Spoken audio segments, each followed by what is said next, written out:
Meron pang sigurong nobility. Talagang siguro naniniwala sila, 'di ba, sa sinasabi nila, right? Right? I mean, Noon siguro. 'di Ngayon, ba? iba So, na ngayon, ma'am. Iba na ngayon.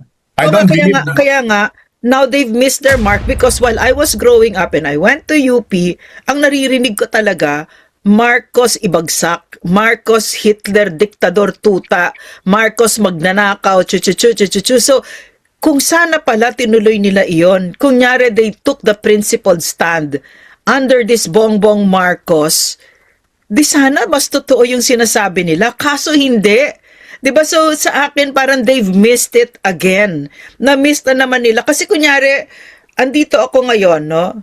Nakita ko lahat ito. Pilipino nakikita magnanakaw si Marcos. At kung pala ang nagsalita ng malakas, kung all these years, no? If the CPP did what they were doing all these decades, nagkalit na galit sa mga Marcos and they took that principled stand, eh di sana bida sila ngayon, di ba? Okay, kung natatandaan ninyo ko, una akong medyo humaharap sa television nung kauupo pa lamang ng gobyerno ni Bongbong Marcos. Nasa SMNI po tayo noon. Kausap natin si Dr. Lorraine at saka si Ka Eric. Anyway, ako po si Peter Muto. I was recruited sa National Democratic Movement at the young age of 16. Opo, 16. 16 na taong gulang. At ako po mismo ay isa sa mga nag-recruit mismo sa akin ay no less than Jose Maria Sison himself, no? To name a few, 2 or 3 individuals na lahat sila pumanaw na, no, ha? Hindi ko alam kung buhay pa si Ray Casipe, no? One of the original Politburo members, Central Committee members nung re-establishment ng Communist Party of the Philippines nung December 26, 1968. Si Renato Casipe, siya po yung siya ang naka-assign sa Politburo dun sa labor sector, ano, ha? Si Arthur Garcia, no? Arthur Garcia na dating guro sa Lacandula High School, ano, member din ng Central Committee at parang nasa Military Commission yan. And si Collantes, ano, si Manuel Collantes, no, and others, ano, ha. Na-recruit po ako sa KM nung ako'y working student kasi dati ako, no, high school ako, no, 4th year high school ako, no, sa Fiati University, no. At pagkatapos dahil sa kahirapan ng buhay, hirap ang mother ko sa pagpapalaki sa amin, kahit na at the age of 16 pinasok ako sa US Tobacco Corporation. Yan ay isang cigarette factory na pag-aari ni Harry Stonehill, no? Yung sikat na Harry Stonehill nung araw na siyang yan ang nagsimula ng reclamation project diyan sa Rojas Boulevard nung araw, no? Anyway,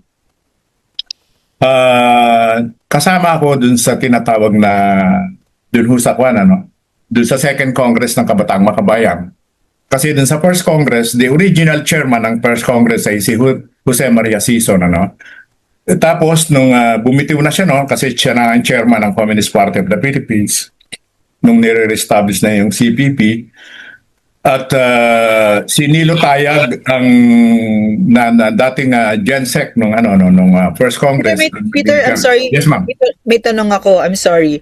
I'm interrupting. But, paano mo nakilala si Joma Sison, yung kumag na yon? Sa bahay niya mismo. Doon sa kanyang apartment. Kasi yan sila Joma, mayaman yan eh. Meron silang apartment dyan sa May Retiro, mahaba yun. If my memory serves me right, parang nandun sa pinakadulo yun sa kanya, no? So, ano yan eh, kung tawagin niya namin ay Retiro apartment, malapit yan doon sa mga lechonan dyan sa La Loma, no? Mahaba yan. Doon na parang istambayan namin, ano, ha? So nakilala ko ng personal si Joma doon, sila Ninochka Rosca, yung parang secretary niya, no? Oo. CPP pala si Ninochka. Ngayon ko na nalaman. Ano yan active yan. Oo naman. Hindi pa pwedeng hindi. Kung si Peter Mutok naging CPP member, si Ninotchka Rosca pa kaya although I was not privy dun sa kanyang kung sa kanyang pananumpa or what, pero Pero definitely. ikaw Peter, nag-NPA ka. Yes, ma'am. Oo. Bakit? Paano nangyari yun? At saka ilang taon ka nun? Then syempre, no, if I may continue briefly, no, tutuloy ko lang from Okay. KM, no. So from Kabataang Makabayan, meron na akong mission agad dun sa US Tobacco Corporation, ano. Yeah. Nagtayo kami ng labor union, ano. No. So pwedeng masabi na I was recruited from the labor sector, ano ha. So nagtayo kami ng yung aming union. Siyempre basically yung mga issue na yung mga unfair labor practices, yung kulang sa sweldo, mga pribileyo, etc., karapatan ng manggagawa. CPP ka na nun? CPP Hindi ka pa, na? ma'am. Nung napunta ako sa US Tobacco, doon ako na-recruit, no. Oh, Nakita siguro yung kakayahan kong mag-recruit, ano. Tapos kasi kung natatandaan mo, ma'am, kung natatandaan mo ba yung nangyari sa Negros, yung Dumaguete Times. That happened sometime in 1969. Yung mga sakada. Uy, wala pa. Yes, correct. Yung mga sakada, ma'am. Exactly, Oo. no? Super Yan. baby pa ako nun. Okay. Yeah. Kasi yung si Joma, yung Communist Party, meron silang isang project doon. Kasi mainit na issue yung mga sakada, no? So ngayon, nagpadala ng mga kadre doon, ano? Tapos, kung natatandaan mo yung pangalan, at wag mo dapat kakalimutan yung pangalang Hermenegildo Garcia, na nandyan pa yan sa Canada, active buhay pa, no? One of the regional Central Committee members at saka Politburo yan ni Joma, no, ha? Yan. Sila ay together with his wife, ano, si Mila Astorga, no, ha? And several others, no. Pinadala sila sa Dumaguete, Negros Oriental. Nagtayo sila ng Dumaguete Times kung tawagin. But principally, parang ano yan parang tabloid, ano, ha? Para maging boses ng mga sakada, no. Peter, magsisingit lang ako ng konting-konti kung bakit natin ito pinag-uusapan. We're laying the groundwork. Kung ano yung ginagawa nila ngayon, nakakuntsaba niya si Bongbong Marcos. Malalim ang pinanggagalingan ng paglay ng groundwork at saka yung galaw ng CPP ngayon. At si Peter, ikinikwento niya sa atin kung paano yon, kung gaano kalalim. Okay, Peter, sorry. Yes, ma'am. Totoo yan. Sorry. Yeah. Okay, so yung kasi tinanong mo ako paano ako na from KM, no? Yeah. Paano ako na then you asked me kung CPP na ako nung nasa US Tobacco. Nung nasa US Tobacco ako. Sabi ko hindi pa. Pero nung nag-KM ka pumasok na ako doon, Di ba nag-KM ka na muna? Nag-KM ka na muna. KM ang CPP, di ba? pero sabihin, ito yung hindi Prente pa lang. Prente, Kasi nung time na yon, yung KM, hindi pa siya designated na terrorist organization. Hindi pa siya lubog. Above ground pa siya? Nung time na yun? Yeah, Okay. Alright. At kahit naman ngayon, hindi man nila inaamin ang KM ay CPP. So, even ako, when I was recruited, hindi naman ako ni-recruit sa KM para sabihin na, oy, komunista tayo, ayong KM. Hindi naman ganoon, no? Yeah. So, yan, at the age of 16, usually, ang mga kabataan, kahit ngayon, kasi mula sa elementary, high school, buhay na buhay yung kanilang yung pagkamakabayan, kasi biro mo, pagdating mo ng eskwela, hindi ka naman agad papasok sa classroom, no? Pipila kayo dun sa harapan, lalo na sa public elementary, no? Sa elementary school, sa publiko, no? Train kami, no? Train sa Panatang Makabayan, at saka sa Bayang Mag-iiliw, So, yan, tuwing umaga yan. 5 beses yan sa isang linggo. Sa araw-araw na ginawa ng Diyos, no? Yung bata, mula 6 or 7 years old, hanggang sa gumraduate siya ng elementary, Panatang Makabayan, Bayang Mag-iiliw. So buhay-buhay, doon nagsisimula yung punla ng pagkamakabayan ng bata hanggang sa maging high school, ganyan yan, ma'am. So yung edad na 16, talagang sariwang-sariwa dyan yung diwa nila Andres Bonifacio, ni Emilio Jacinto. Hindi mo naman kilala kung sino si Mao Zedong eh. Ha? Yeah. Yeah. Sila, yung mga bayani na ipinunla sa iyo, simula 7 years old hanggang umabot ka ng high school. Yeah. So nung ako'y pumasok sa KM, hindi ko naman alam that it was all about communism. No? It was all about Mao Zedong. It was all about Marxism, Leninism, Mao Zedong to. At hindi lang yon, ma'am. Sa KM, dun sa libro ni Joma, no, ha? Yung SND, no? Yung unang libro na nabasa ko ni Joma, yung Struggle for National Democracy. Maliwanag na sinasabi doon. Bakit ba ang tawag? Bakit ba tinawag ni Joma na Second Propaganda Movement ang communist movement sa Pilipinas? Bakit? Yan ang hindi naintindihan ng mga kabataan. Ano yung first muna? Ano yung first? Magandang tanong yan, ma'am. Ang first propaganda movement ay yung revolusyon ng ating mga forefathers. Wow! So, ibig sabihin, nakilinya siya sa mga Yes, ma'am. bayani. Yes, exactly. Yung first propaganda movement ay Baliw. yung pinagmitingan sa Espanya, sa Europa, nila Graciano Lopez Haina, nila Jose Rizal, nila Del Pilar, hindi po ba, no, ha? Ang wala lang doon si Bonifacio kasi si Bonifacio pure, di ba? Hindi niya kayang mag-abroad, ano? Pero itong mga bayaning ito sa kabila ng they can afford, ano? Pero doon pinag-usapan nila yan at doon nila isinulat yung second propaganda movement, no? Tapos si Joe Mangkumag, inihanay niya ang teroristang organisasyon sa totoong mga bayani natin. Yun yung Yes, ma'am. Yes. Kasi from elementary hanggang high school, alam mo yung first propaganda movement eh. Alam mo yun eh, buhay sa diwa mo yun eh, no? So pagpasok mo ng KM, mababasa mo yung struggle for national democracy ni Joma. Maliwanag sinasabi doon na yung second propaganda movement ay pagpapatuloy, continuation ng Philippine Revolution nung first propaganda movement. Kaya tayo, sabi niya, yung bituka ng KM, yung bituka natin, ninyo, kayong mga kabataan, nakaduktong tayo sa katipunan. Wow! Exactly. Grabe yung panloloko. Yes, ma'am. Brainwashing, hayop. Yeah. Magpahanap ka ng SND, Struggle for National Democracy. Klarong-klaro yan.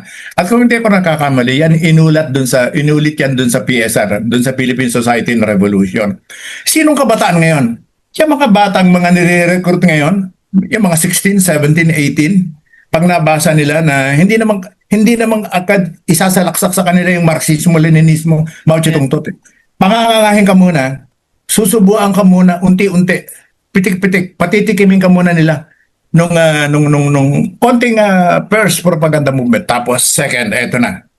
Tapos CPP. Peter, I have two questions kasi Sige, ma'am. yung paggamit ng word na propaganda, propaganda may deceit siya, 'di ba? May pagsisinungaling. That word itself means yung may deception, 'di ba? So hindi naman propaganda yung first, 'di ba? So wala lang, gusto ko lang i-clarify 'yon kasi totoong mga bayani 'yon, yung talagang yung una, yung sila Graciano Lopez Haina, etc., 'di ba?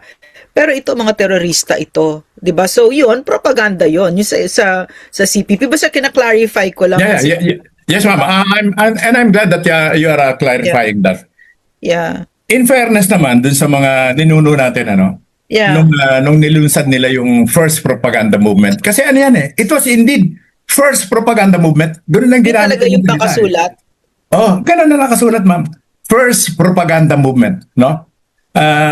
Yung paggamit nila ng propaganda, walang mali siya, no?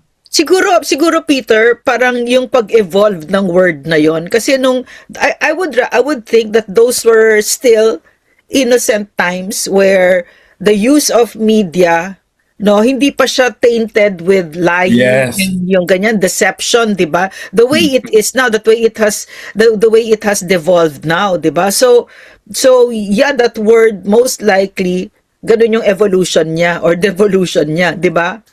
No, so dati Yeah, yeah. parang innocent kasi pag sinabi mo propaganda nung turn of the century, 19th 20th century, ibang-iba siya sa ibig sabihin ng propaganda ngayon, right?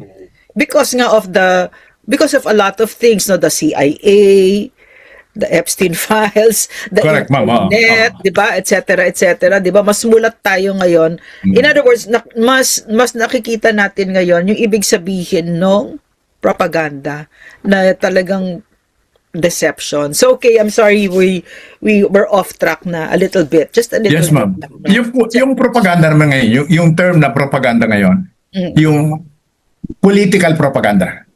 Yeah. Ang ibig sabihin, it's all lies. When you use the term propaganda nowadays, ibig sabihin kasi nungalingan, Yeah. kademonyohan. Peter, question. So, Yes, ma'am. yung pagpasok ng CPP noong 1960s, 68, ma'am. 1968, second propaganda movement yun ang tawag nila. No, dun sa, yes, ma'am, generally ginamit yan sa paglulunsad nung National Democratic Front. So basically, yung National Democratic Front is the second propaganda movement.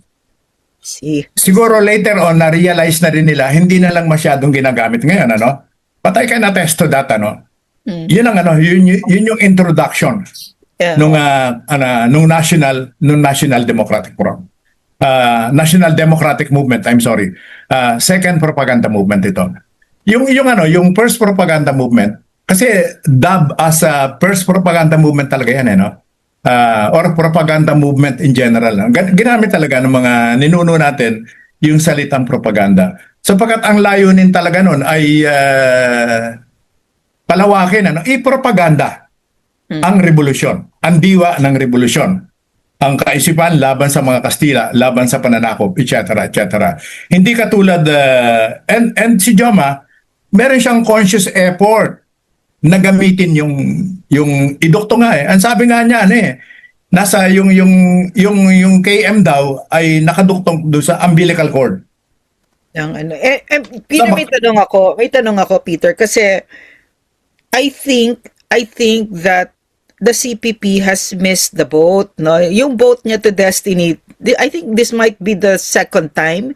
Kasi the first time was with PRRD, no, na binigyan sila ng chance to serve the country on a national level. Yes, legitimate, diba?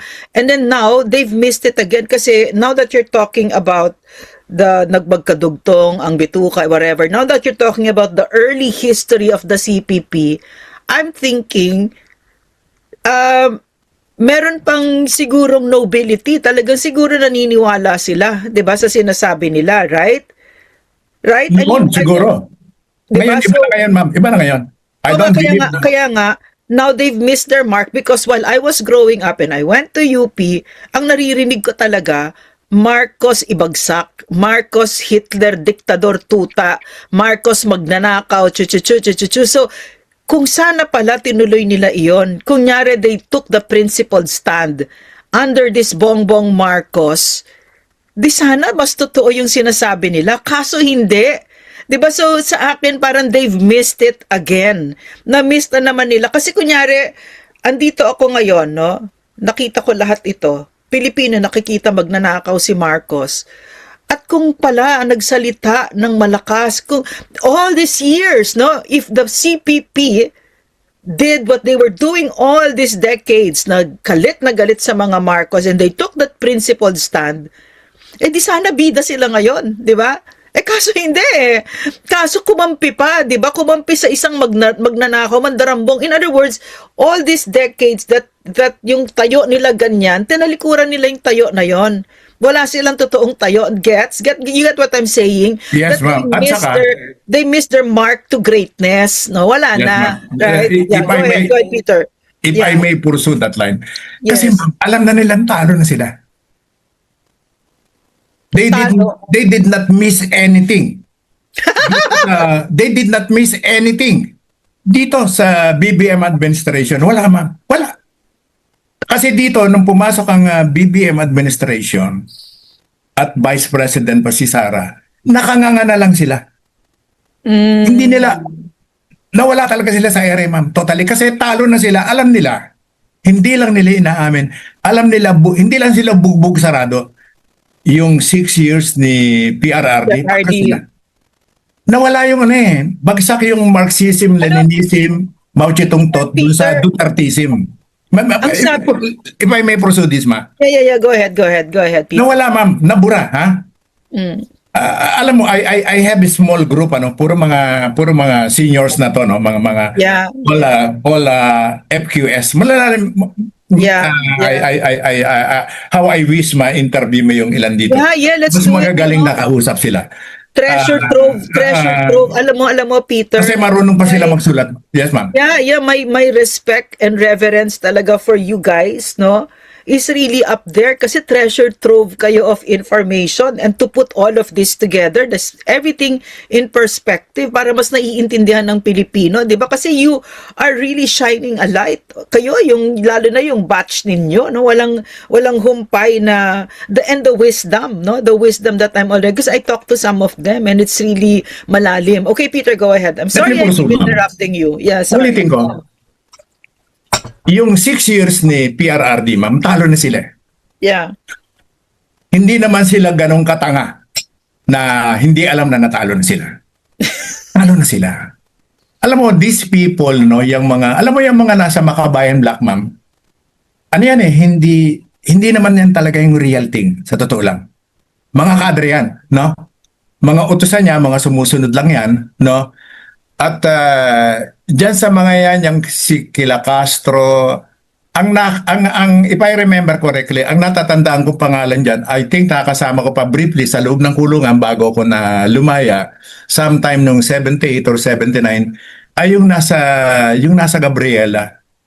Yung pinaka may itsura sa kanila kasi yung mga ibang Makabayan Black member diyan, pakapapangit talaga ng itsura.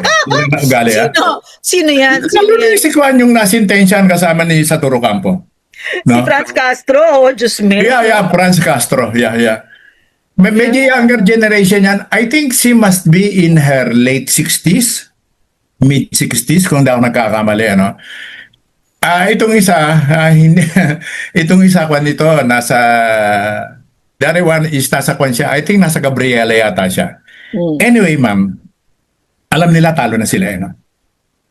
Ang medyo nagmamaang-maangan pa lang diyan, and I'm really sad. I don't want to speak anything bad about him because I don't know, for some reasons I still maintain respect to him. Si Saturo Campo.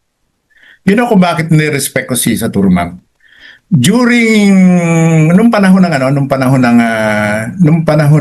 itong tinatawag na yung DPA, yung panahon na pinapatay nila yung mga pinaniniwalaan na lang deep penetration agent, ano? Yeah. Nagkaroon sila ng mga Operation Ahos diyan sa Mindanao, ano, sa Bisaya. Pagkatapos pinatay nila yung mga CPP mismo. Yes, mama. Tapos dito sa Luzon. Tsaka Peter, tinorture pa, no, inhumane talaga yung ginawa. Grabe. Naku, marami ako nakilalang personal. Yeah. Anyway, ang pangalawang pinakamalaki dyan, yung nangyari, yung tinatawag nilang Operation Missing Link dito sa Southern Luzon, ma'am. Ang dinampot na lang na kadre dyan ay roughly, humikit kumulang na, kulang-kulang nasa sa 2,000, ano, mga bata, naku, nakakaawa. Alam mo kasi narinig ko sa tape, no, yung daing nila, may nakapag-tape. Merong captured document, no, na narinig ko yan, ano. Narinig ko dyan mismo yun sa CRS dun sa opisina ng General Oscar Florendo, ni Oka Florendo. Tinitape dyan. Tapos na-witness ko, no, ini-interview ng GMA, no, na isang reporter itong isang dating intel ng NPA Southern Tagalog. Ang ganda lalaki nitong batang ito, no. Kinekwento niya kung paano siya tinorture. Pero ang kinekwento niya, pati yung kung na-witness mo, nasa labas ako, pinanonood ko sila, nasa kwarto sila. Ay naku, sabi niya, ay naku, nakakaawa po. Naku, yung mga babae po, naku, nanginginig, naku po. Tapos iiyak siya. Hindi ko, tinatanggalan nila ng panty. Naku, nakakatakot po. Tapos nire-rape nila. Naku po. Ganyan. How he was describing it. No? naalala kong pangalan niya, Eduardo Borromeo, alias Kaaris. Google mo yan, ma'am. Yang mga kabataan na yan, katulad ng mga kabataan nire-recruit ngayon, kasi there was a time, naniwala sila, napasok, na-infiltrated ng military ang CPP, ang NPA. Naniwala sila. At yun na naging sagot nila. Tapos bakit mo nire-respeto si Satur? Okay.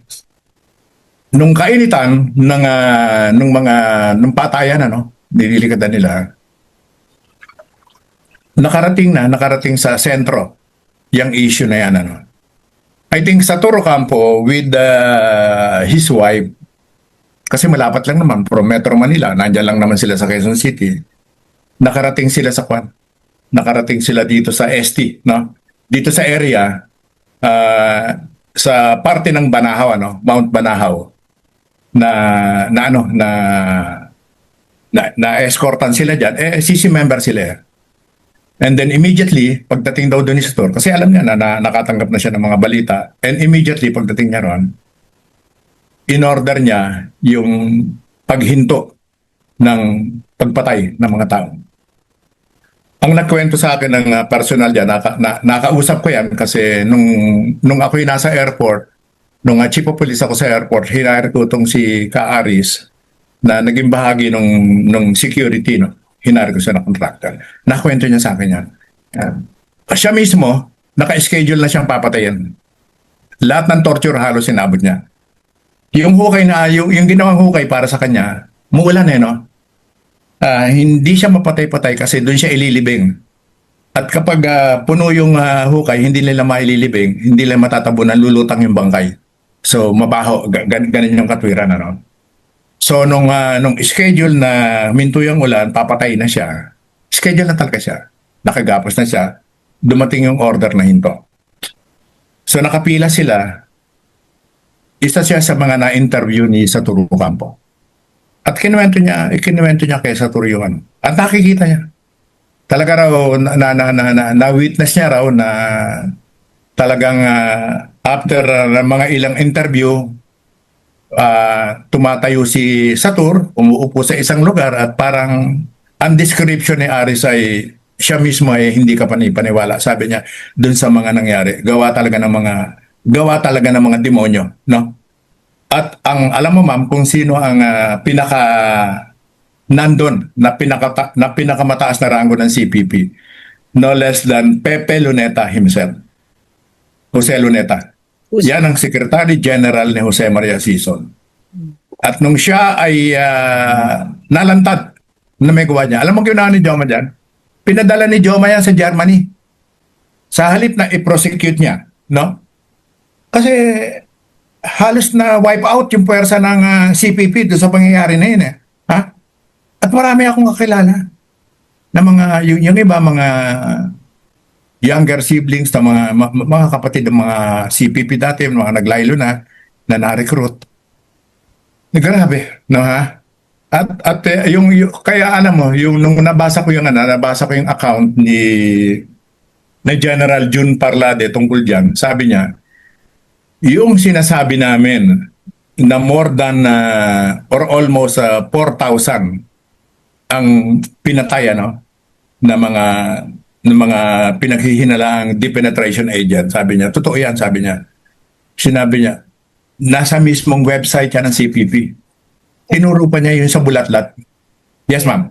May tanong ako, Peter. So, kumbaga, for a brief moment, si Satur parang he saw nagawa ng demonyo yon, di ba? It was diabolical. Yung grabe yung crimes na ginawa ng CPP Yes, yes. on their own, di ba? Yung Totoo mga, yan. mga bata, di ba? Mga 16, 17, 18, 19, 20, ganyan, di ba? Yung karahasan, etc., di ba? And yet, he's still with them. Why? Why? Tinatanong ko rin yan, ma'am. Hindi ko alam kung makapagbibigay ako ng eksakto tamang sagot dyan. Pero ganito isang pagtingin ko dyan.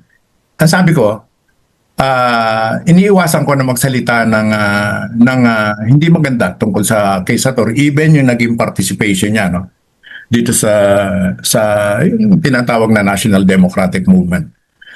At nagulat ako, especially when he was caught, when he was arrested with dito kay Castro, no? Hans Castro. Yeah. Dito sa kanilang kasong ano, no? Kidnapping, no? Taga-ikot. Na kabataan, ano, ha? Nalulungkot ako. I was more sad than kasi ang tanda na niya. Si Sator must be about 86 or 87 years old now, ano, ha? At saka, ang malungkot diyan, alam niya naman yan eh. Alam niya na ang may kagagawan at may kasalanan ng pagbomba ng Plaza Miranda ay ang Communist Party of the Philippines. Alam niya yung involvement ni Jomar. Tsaka Peter, Bakit hindi siya tumitira tungkol diyan, ma'am? Bakit hindi siya kumikibo? Sino ako para magsalita tungkol diyan? Ako, sasabihin ko, at inuulit-ulit ko. Nagalit ako nung malaman ko na pinatay nila si Danny Cordero. Nakababata ko at party ako dun sa kanyang pagiging member ng Communist Party. Peter, bakit nila pinatay si Danny Cordero? And how old was Danny Cordero when he was murdered by the CPP, NPA, NDF in cold blood? And up to now, that murderer is still alive. At saka ang mga involved dyan, buhay pa, mama. Yes. Merong talagang almost direct participate. Yung Hermenegildo Garcia na nasa Canada at tira pa ng tira sa gobyerno. Yung isa nasa Amerika, he was almost killed. He was indicted, ano? Yung gumagamit ng pangalan ni Arthur Garcia. Yung si Hermi Espiritu, no? May mga taong involved. Peter, why was Danny Cordero murdered by the CPP? Kasi inamin niya, ma'am, na siya ang nag-itcha ng granada sa Plaza Miranda. Na inutos ni Joma. Pati yung kasama niya? Direct order. Nainutos ni Joma, 'di ba? Inutos ni Joma. Para lang maliwanag, inutos ni Joma 'yon tapos tinago 'yon, yung information na 'yon sa CPP na inutos ni Joma 'yon at ang CPP ang may gawa nun. Tinago 'yon mismo sa mga members nila. Bakit? Sige nga, kwento mo. Tsaka ilang taon si Danny noon? Yeah, si Danny kung tawagin namin yan si Tibak. Si Danny must be about halos magkaedad kami. Si Danny must be about 21, 22 nung nangyari yon, ano. At talagang pinatawag sila ni Joma siya. Yung iba sila si Sil hindi nakaharap, pero parang pinarsonal, ano, ha. And then after that, immediately after the task was executed, si Danny Cordero was assigned, ano, pinadala siya sa Isabela, ano. Doon kami nakita, no? Alam mo si Danny Cordero, parati kong sinasabi nung una akong nagsasalita, hindi isang kabataan niya na walang kwentang tao. Hindi yan kabilang doon sa mga tinatawag na taong grasa. Pag nagpunta ka sa Caloocan, ma'am, yung mga Cordero ay kagalang-galang na pamilya yan, mga may kaya. At related yan dun sa mga related din yan dito sa mga asistyo, no, ha? Yung mga lumang politiko pa. Although hindi masyado maganda kwento sa kanila, yung si Danny ay dissenting tao yan. Okay. So, nung na-recruit yan, magkasama kasi kami ng unit, ano? Magkasama kaming nagtayo kasi dati diyan sa area ng Caloocan, Malabon, Nabotas, ano, hanggang doon sa bandang Valenzuela. Yung Valenzuela dati Bulacan pa yan, ano. During the 70s, ano. Meron diyang chapter ng KM at saka SDK. Nagbabangayan yan, ano? Alam na yung issue ng sectarianism. Ano ang SDK? Samahan ng Demokratikong Kabataan. CPP Minsan yun. tinanong mo sa akin yan, Ano ba yung SDK? Nga, para lang maliwanag. CPP yon. Ano rin yan, ma'am? Pero ano yan, yung SDK ay galing din yan sa KM, no? Okay. Yan. Itinayo yan nila Sixto Carlos Jr. Kasi yung mga may mga bahagi ng KM no na parang hindi nila type yung pagiging diktador ni Joma, no? Ganon. At ang tingin nila sa sarili nila, especially nga itong mga nagbuo ng SDK ay kasing galing din nila si Joma, no? O hindi monopolisado ni Joma yung pagiging makabayan, ano? So ganon, ano? So tinayo tong SDK, pinamunuan nito ni Sixto Carlos Jr., sila Rolly Peña, at saka yan si ano ma'am, yung favorite character mo. Si Carol Pagaduan, no? Carol Pagaduan Arroyo, no? Arroyo. Mga SDK Hindi yan. mo pa rin, Peter, hindi mo pa rin sinasagot yung tanong ko, bakit sa tingin mo, si Satur Ocampo, alam na niya, no? Alam na niya na diabolical yung nangyayari sa loob ng CPP. Pero hanggang ngayon nandyan siya. 'Di ba? At saka in other words, alam naman niya eh. Alam naman ni Carol Araulio, alam nila. Alam nila yung nangyari kay Keith Absalon, yung binaril itong 21. Hindi nga siya CPP. Very promising na football scholar, no, ng FEU, and he was shot between his eyes by the NPA while he was begging for his life, 'di ba? And in other words, alam nila yung karahasan na sila mismo ang nag-author niyan kasi mga Central Committee members na yan eh, 'di ba? So, bakit hanggang ngayon ganyan pa din sila? Eto ma'am. Ito for the first time, i-discuss ko itong issue na yan dyan. Kasi yung tinatanong mo, iniisip ko rin yan. Wala bang, ano ba to? Kahiyaan na ba to? Bakit hindi ba nila kayang humarap dun sa katotohanan? Na nagkaroon ng mga krimen sa loob ng partido? Pangangatawanan ba nila to hanggang sa nabubuhay sila? Okay ma'am. Pinag-usapan namin ito. Mabuti dun sa sinasabi ko sa informal group namin. Ang tingin namin sa CPP, no, naging isang malaking korporasyon na. Naging isang malaking negosyo. Yes, ma'am. Naging isang malaking negosyo at para na sila mga incorporators, no? Mga shareholder sila. At sa tingin namin, nagkakaroon na ng dividendo rito, no? Ma'am, bilyon ang pera nito. Bilyon. Peter, lalo ngayon kay Marcos. Exactly. Exactly, ma'am. Kaya nga sinasabi namin nung nag-uusap kami, talagang ito na yung panahon, ito na yung demise ng communist movement sa Pilipinas. Question, Peter. Sabi kasi ni Secretary Bebot Bello, alam mo, sabi niya, dati hindi sila tumatanggap ng pera. Ang CPP, yun nasa kongreso sila, nung pagsimula nila, nung party list na yan, sila mismo hindi sila tumatanggap ng pork barrel.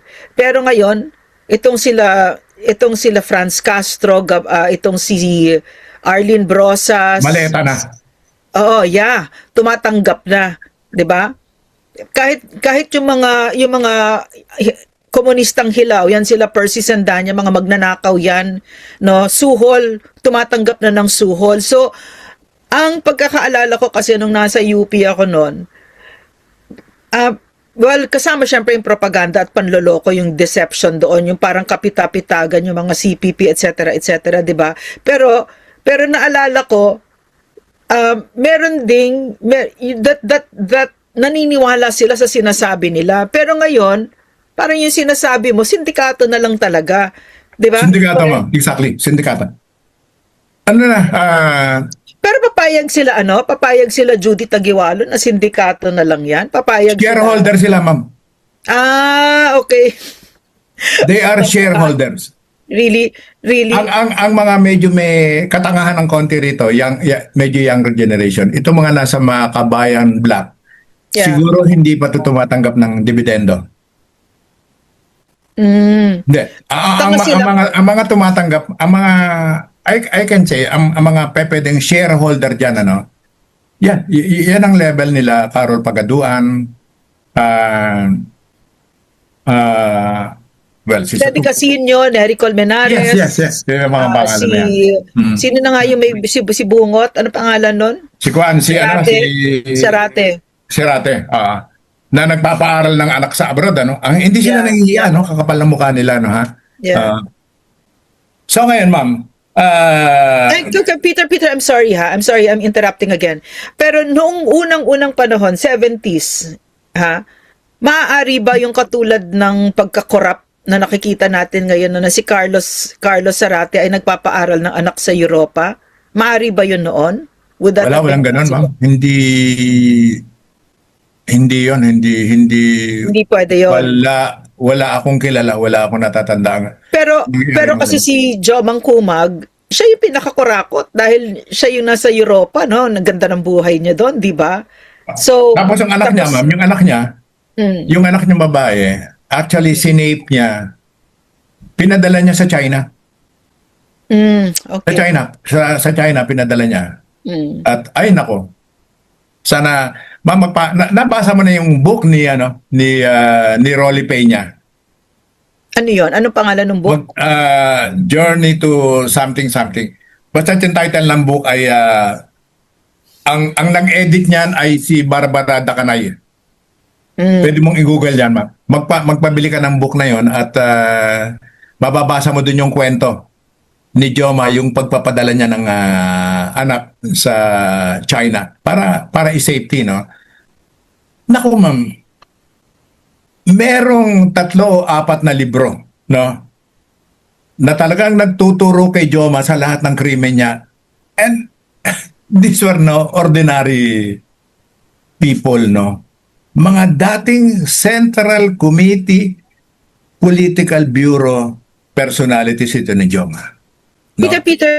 Peter, meron tayong mga assets sa loob ng BJMP and even outside and even in Congress, in Senate. Anyway, what they're saying, no, is that itong mga kadre, high-ranking kadre na nasa loob ng BJMP, si Vic Ladlad, si Wigberto Villarico, si Adalberto Silva, no, on a regular basis, pinapapunta dyan, pumapayag yung mga wardens ng BJMP na dinadala yung mga anak natin, including UPPGH, mga med students, at sila mismo ang umuupo at Exposure, ma'am, ang tawag dyan.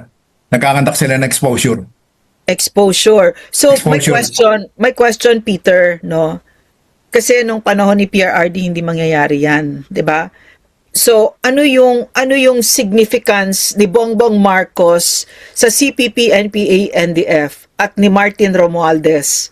Ano yung significance sa kanila? Gaano kahalaga itong dalawang walang yang into? Okay, ma'am.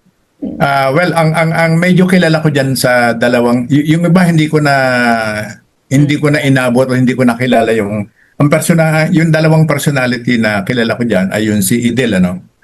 At saka tong si Vic Ladlad. Adalberto Silva. Si Vic Ladlad, ano yan, ma'am? Isa yan sa mga nagtatag ng isa yan sa mga promotor ng SDK, no?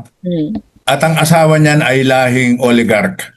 Yeah, si Fides. Team. Grabe yaman ang asawa niya. I think Yes. parang sa Forbes Park yata nakatira. Dasma. Siguro, speaking of mga shareholders, I can say na yan, si Vic Ladlad, one of the shareholders yan. Yeah. No?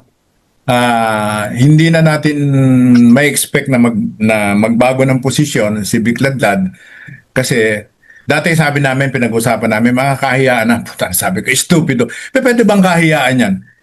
Shareholder yan, ma'am. Yung dami ng pera na nakolekta nila, no? Lalo na dyan sa Europe na hanggang ngayon, kung bakit hindi nakukontrol ng ano yan, ng NTFL kakyan, ano ha? Billion yan, ma'am. Yan, nasa bangko yan. So, dun sila nagdidibidendo. Alam nila yan. Alam nila yan. At one of the shareholder there ngayon ay si Kwan. Kung tama yung information ko ay itong si Kwan, itong si Kabining, ano?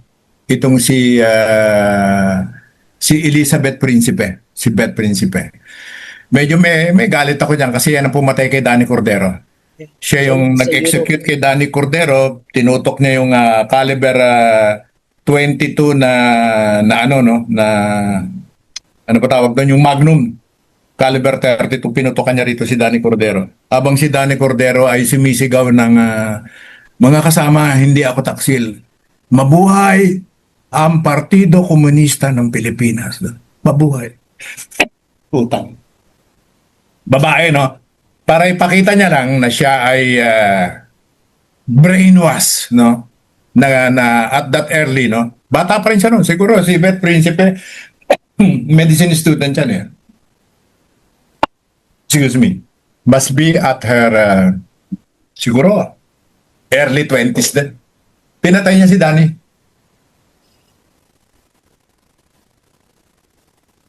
Grabe. Yeah, take your time, Peter, no? So, yung kinikwento ni Ka Peter, no, nakwento niya na yan sa amin, kahit sa LCAC, na nakakaiyak yung kwento na yan. Kasi si Danny Cordero, inutusan ni Joma Sison na itapon yung granada sa mga civilians sa Plaza Miranda. Tapos, karga ni Danny Cordero yung burden na yon, kasi may mga namatay doon, eh, no? So nung nagsalita siya, nagulat ang CPP kasi sa buong Peter, tama ba yon, sa akala ng CPP si Marcos ang gumawa ng Plaza Miranda? Tama ba yon? Tama ba yung Akala ng CPP? Oo, yun ang Hindi, pag sinabi nating CPP, siyempre simurado sa puno mula kay Joma. Hindi. Oo. I mean, Akala yun kay ang Joma siya nag-utos nun, eh. yun ang panloloko ni Joma sa mga membro, 'di ba, na si Yes, Marcos ang gumawa At saka nun. yung kanyang justification diyan. Yeah, diyan pumutok si Kon, eh. Yung mismong bayaw ni Saturo Campo, no.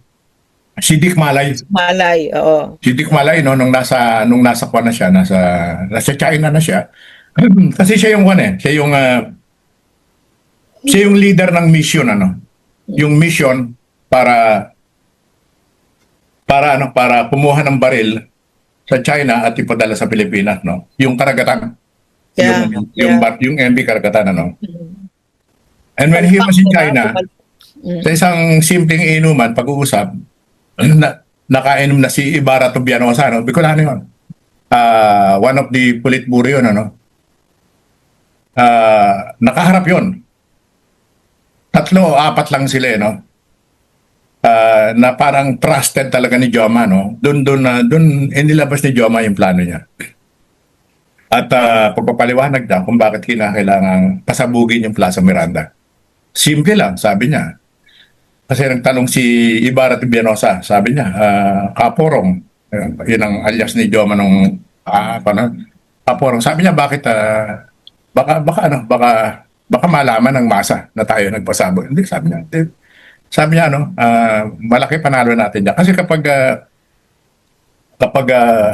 sinabugan natin ng Granada, ang Plaza Miranda, maraming mamamatay, sabi niya. Siyempre, ang pagbibintangan tuturo ni Marcos yung LP, no? Yeah. Siyempre, ang tuturo naman ng LP, si Marcos, no? So, mapapatayan sila. Tapos, magigising ang sambayanan, lalo na yung mga kabataan, marami tayong marirecruit sa MPA, sasampa, mamumundok yan. Sabi niya. Kasi, meron tayong inaasahang baril, no? Kukonti lang tayo. Parang, pipito lang yata tayo. Ang darating na baril, galing ng China, ay libo-libo. No? Ganun ang pagpapaliwalang ni Joma. But nevertheless, itong si Ibarra Tubianosa was not convinced. So, dun mismo sa China, sa paghaharap na ganyan, nilabas niya, sinabi niya kay Dick Malay. Sinabi niya pa kung ano yung month, yung eksaktong date lang, hindi lang. Doon sila nagkaroon ng pagtatalo, no? Pero nung dumating si Fidel Agcawili sa China nung panahong nangyari na yon, doon sila nagkaroon ng confrontation. Right there and then, nagre-resign si Ibarra Tubianosa sa CPP dahil hindi niya tanggap yung desisyon na yun ni Joma. Kasi they were already in China nung sumabog. Nung nangyari yung August 21 bombing, no? Nagkagulo na sila ron. Alam mo, itong pangyayari na ito, itong kwento na ito, was well, described by si Mario Miklat. Si Oo, doon Professor sa libro Marie. niya, yung libro niya, di ba? Doon sa kanyang yung Secrets of the 18 Mansions. Ang Yeah, ganda nun. Do you have yeah. that book? Secrets, no, I've been Ah. looking for it. Secrets of Alam the alam mo, alam mo ang gusto kong mangyari at pinag-uusapan namin na hindi pa lang namin natutuloy dahil sa kuminsan wala rin kaming pamasahe papuntang EDSA. Ay, tatlo apat kami. Nag-iisip kami na gawin yung parang katulad ng ginagawa ninyo nila ka Eric na. Nakafocus kami dito sa nakafocus kami dito sa atrocities ng CPP, NPA. Dahil ano dahil lalo na nung ano, hat na hat ako lalo na yung kainitan yung nangyari diyan sa Mindoro, no? Na kitang-kita mo no? Kaya nalulungkot. Hindi ko alam no. Nalulungkot ako dito sa ating security sector, particular di sa AFP, sa PNP, kung nalalaman ba talaga nila nangyayari. Nasa harap mismo ng ilong nila na nagaganap yung ano, nagaganap yung paghahari na naman ng CPP NPA na hindi nangyayari before Ngayon nangyayari ito. How? Parang Kwento mo. ngayon lang nangyayari ito nang walang pag-iingat. Ha? Oo. Meaning, ito ba yung sinasabi mo na third rectification? Ito yung sinasabi. Third, correct, rectification movement. Mm. Kasi yung first, ang tawag doon yun yung panahon namin. Yeah. Yung kasi lahat ng mga inaasta ng CPP, merong theoretical foundation yan, no? So nung kaya nga yung pagtatayo ng CPP ni Joma noong 1968, tinawag niya to, ginamitan niya itong salitang re-establishment. Bakit hindi na lamang simpleng establishment of the Communist Party of the Philippines, re-establishment? Sabihin mo lang itinayo. Kasi nagiba, nawala, no? Parang ganon. Ang theoretical basis nito ay yung tinatawag na, ang title no, Rectify Errors and Rebuild the Party. No? Kasi may nangyaring kamalian, binira niya yung Laba Taruk, ano? Na pamumuno sa Partido Komunista ng Pilipinas. At kaya nire-establish niya. Ngayon, nagkaroon ng yung second, Mm. let me finish, Kaprato. Yung second yung second rectification movement ay bilang pagwawasto dun sa naganap na pagpatay ng mga kadre. Yung ginawa nilang pag-address dun sa deep penetration agent, yung pagpatay So ang title nito para makarecover, naglunsad si Joma ng ng second rectification movement. Kanina nung sabi ko sa iyo, ang gusto ko sanang ipag-usapan ay ito yung mabigat, yung third rectification movement. Itong third rectification movement nila. Mabigat ito kasi baka what I'm worried about or we are worried about is yung hindi nagagrasp ito. Hindi ito naintindihan ng AFP or ng intelligence community Ang medyo nababasa ko paminsan-minsan sa FB na parang nakakaunawa nito, nababasa ko ay itong yung mga pinopost ni General ito yatang parang nasa CRS ngayon ng AFP. Aguilar. I think General Aguilar. Pero parang hindi nila masyadong grasp ng nangyayari. Kasi ginagawa nila rito ngayon, yung kasing recruitment nila, although sa isang banda sa pagtatalo namin, sabi namin may isang argumento nagsasabi na nagre-recruit sila. Ibig bang sabihin naniniwala pa sila na makapaglulunsad sila ng armed struggle? Ibig sabihin may pag-asa sila na mananalo sila. Ang sagot doon hindi Really? Hindi. Hindi sila ganun ka-stupid, hindi sila ganun ka-ilusyonado. So ano yon? Bakit May pagtatalo. tuloy pa rin ang pagre-recruit nila? Yes, ma'am, may pagtatalo. May mga elemento, especially younger generations, na siyempre nakumbinsi rin nila na we need to, kinakailangang mag-recruit tayo, isulong natin ang armadong pakikibaka. Pero itong mga nasa sa itaas na to, alam nila wala na to. But they have to spend the money. Kasi may budget sila para manggulo. May budget sila para magdala ng isang programa. At ang nakikita namin dito, inire-reintroduce nila itong third rectification movement. Which is, Bubuhayin mo ulit itong program for a people's democracy. meron silang ganong propaganda kahit na in their kahit na in their heart of hearts, kahit na in their heart of hearts, they don't really believe na makakabangon pa ulit ang CPP. Pero kailangan silang mag-ingay. Kailangan sayang yung- kasi ipagpatuloy negosyo. nila yung apoy, no? Pero yun ang nakakatakot at nakakaawa sapagkat yung proseso, in the process ng patuloy nilang pag-iingay at pag-recruit sa mga itong congresswoman, itong bata, itong yung Chinese. Reneco? Yes, ma'am. Kawawa naman siya. Yeah, bakit? Hindi niya alam kung ano yung ginagawa niya. Yeah. Nakikita mo naman na hindi katangahan kung hindi wala siyang kaalaman no? Na hindi niya nalalaman na meron siya talagang nagagawang krimen.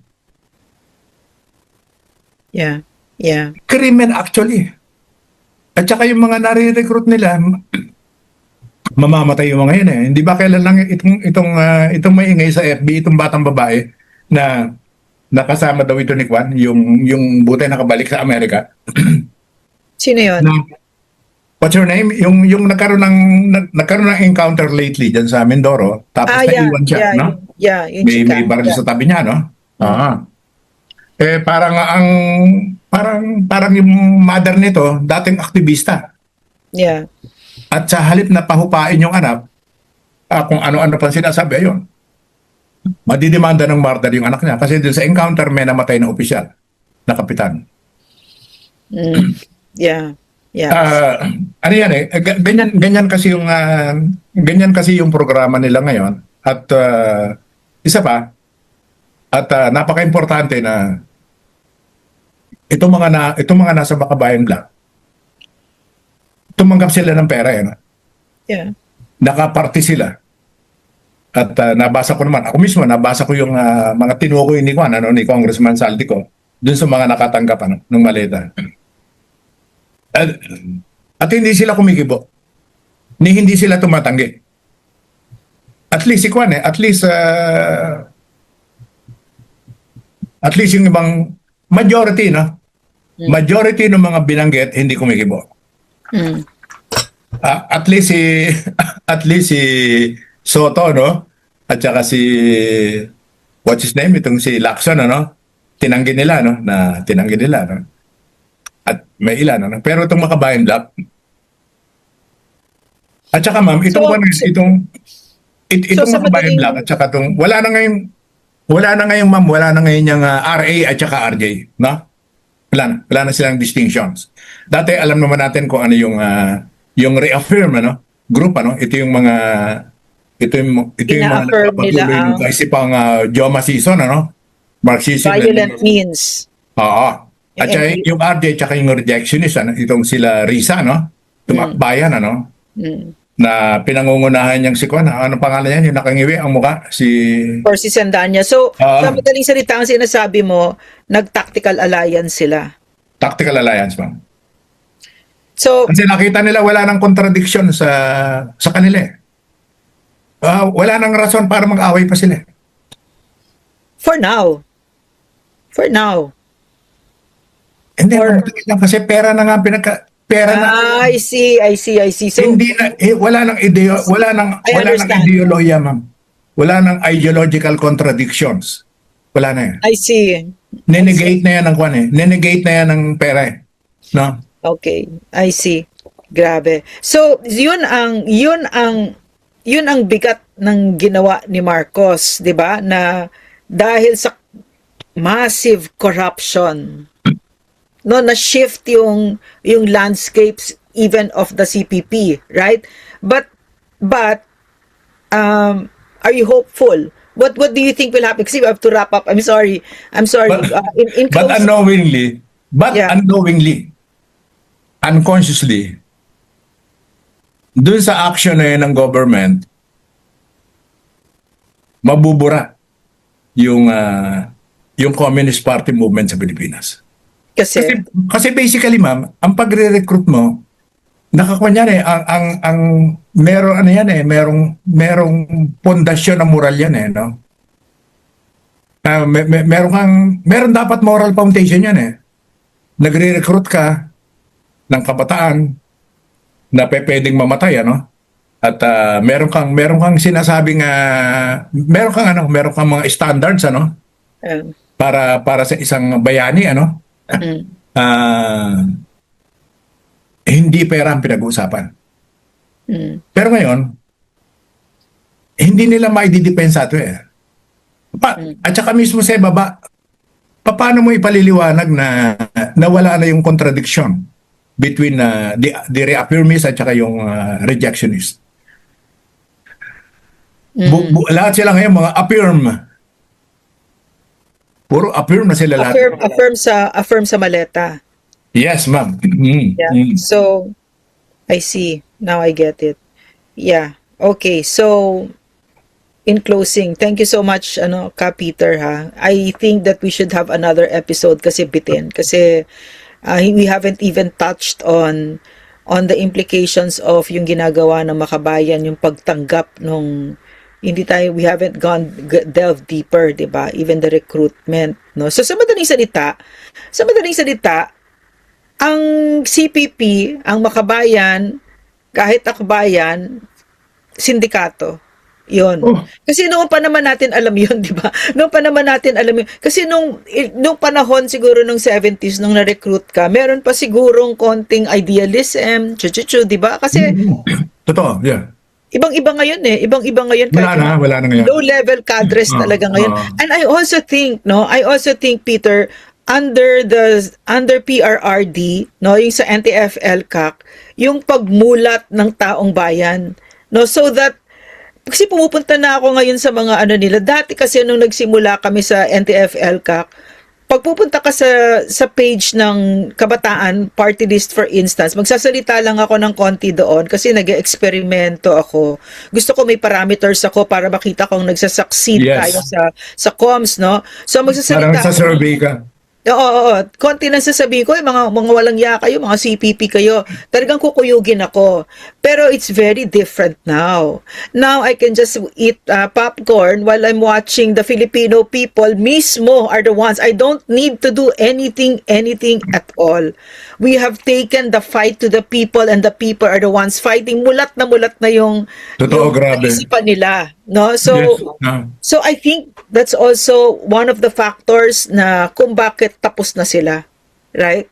But what Marcos has done is that he has strengthened this crime syndicate because he himself has made government into a crime syndicate, 'di ba? So symbiotic. Meron silang symbiotic relationship na lumakas ang pagkasindikato ng Pilipinas, right? So, Peter, in closing, is there anything else that you want to say to our mga kababayan natin na nakikinig sa atin? Maraming salamat, Peter, kasi naniniwala ako na itong kwento ng CPP, NPA, NDF, na kayo ang bearers ng story na ito ay napakahalaga na kailangan malaman ng taong bayan kasi yan ang kwento ng Pilipino. Ito pala yung mga sugat natin. Mas mahirap yung mga sugat na hindi tayo aware of, 'di ba? And as a people, I believe that we are all connected. There is truly a river that runs through us that even though you're not aware na pinagpapatay yung mga katutubo nating kapatid, nararamdaman natin 'yon, no? So yan yung gusto kong go ahead, Peter. Hindi dapat tigilan to, ma'am. Hindi dapat tigilan. And it has to be, Peter, it has to be written. There has to be museums. There has to be websites about this. And we have to own our story as a people. Kailangan, gustong-gusto ko, Peter, yung nagka-interview tayo at na-mention mo yung pangalan ni Danny Cordero kasi naisip ko kung ako ang nanay, tatay, kapatid ni Danny Cordero. Gusto ko marinig at sabihin ang pangalan. Kasi napakalalim ng sugat na ginawa ninyo sa pamilya Cordero sa Pilipino. Kasi si Danny, Pilipino siya, atin siya, tao siya, no? So kailangan kung tinago lang natin yan sa dilim. No, napakasakit pakinggan nung kwento na kinwento ni Peter sa amin na si Prinsipe binaril niya sa likod si Danny Cordero who was just a child, 21, 22, napakabata, tapos bilib na bilib pa rin siya, buong buo pa din yung paniniwala niya sa isang organisasyon nakikitil ng buhay niya, no? So these are napakasaklap ng mga kwentong ito. Pero kailangan malaman natin ito at kailangan yakapin natin itong mga kwentong ito kasi kwento natin yan. Masaklap mang tanggapin. Dapat alam natin yung mga kwento na yan at kailangan, naniniwala ako na sasabihin natin yung mga pangalan nila. Si Danny Cordero, ito yung ginawa niya. Si Prinsipe, ito yung ginawa niya. Si Franz Castro, ito yung ginawa niya. Sara Elago, ganito yung ginawa niya. Kailangan sabitin natin ang mga pangalan nila. Kay Peter. At saka yung mga nagtatago pa sa abroad diyan, ma. Yeah. Nakakala mo sila, yeah, like ako gusto kong ayokong maisaran ito sapagkat alam nila yan eh. Yeah. Palagay ko isa to sa tumatanggap ng dividendo. Katulad ni Hermenegildo Garcia. Kay Herme Garcia na naka-base diyan sa Canada. Kasi Sana Peter, ma-pick up ito ni Juan, yung si attorney, what's his name? Yung Arneldo Valera. kaibigan natin na nakabase sa Canada. Canada, hindi ko kilala. Pero dapat yeah. dapat mapag-usapan ito na theoretically they were a party to the bombing of Plaza Miranda sapagkat sila ang mga aktibong kasapi ng Politburo nun, no? Sanctioned nila yung action ni Joma na in-order niya yung pagbomba sa Plaza Miranda. Ganun yun. Kasi nga Peter, kailangan malaman natin itong kung sino yung mga nandyan pa Yes. sa abroad na nagtago. Kasi nga sinabi nga ni Ka Peter at saka yung mga kasama niya sa first quarter storm, no, na ina-analyze nila na dividendo, no, may mga shareholders, kumikita sila sa dugo at luha ng Pilipino hanggang ngayon. Kumikita sila sa pagwasak ng Pilipinas. So kailangan pangalanan natin yan at dapat habulin natin yung mga yan. No? Kasi ang lalim niyan, ma'am. Isipin mo Isipin mo kung sino ang Secretary General ngayon ng House of Representatives. Yung dating nasa Malacanang. Si Garafil. Yeah. Ang asawa niyan ay active Communist Party member. Si Eric Garafil. Yeah. Yes, sila. At tapos siya ngayon ng isipin mo Sus Maria Josep talaga, nakakakilabot. Ma'am, mag-aanim na dekada na yan, yung CPP. Ang lalim yan. At nakapagpalawak yan sa buong Europa. Sa mas malalim na pag-iisip, kaya nakakulong si President Rodrigo Duterte ngayon diyan sa ICC ay gawayan ng CPP. Sila tumarabaho niyan.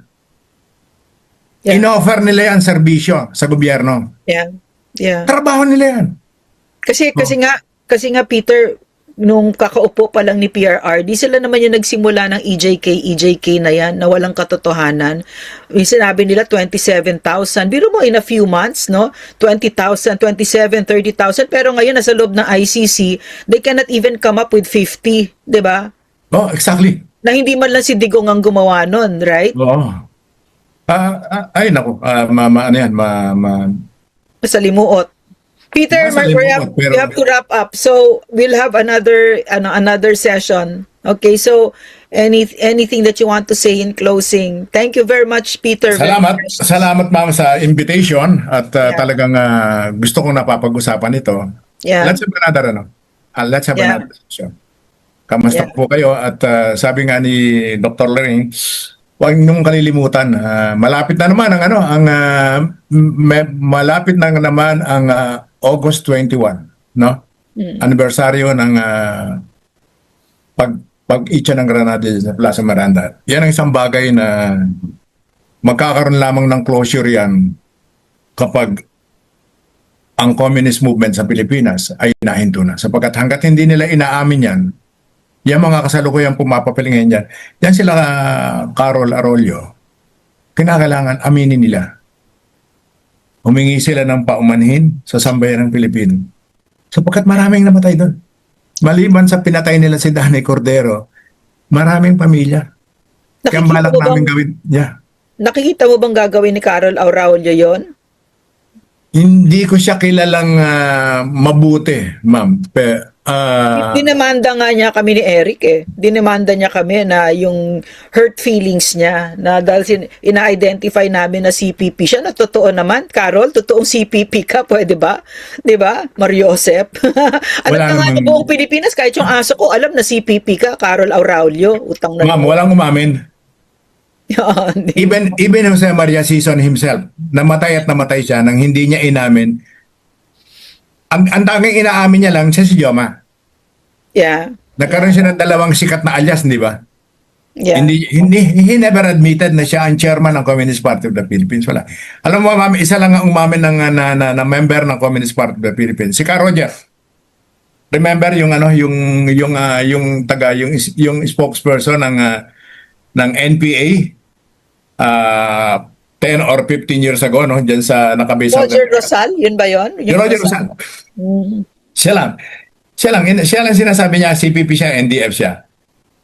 Even sa Toro Campo, sila Fidel Kawili, hindi naman nila naamin.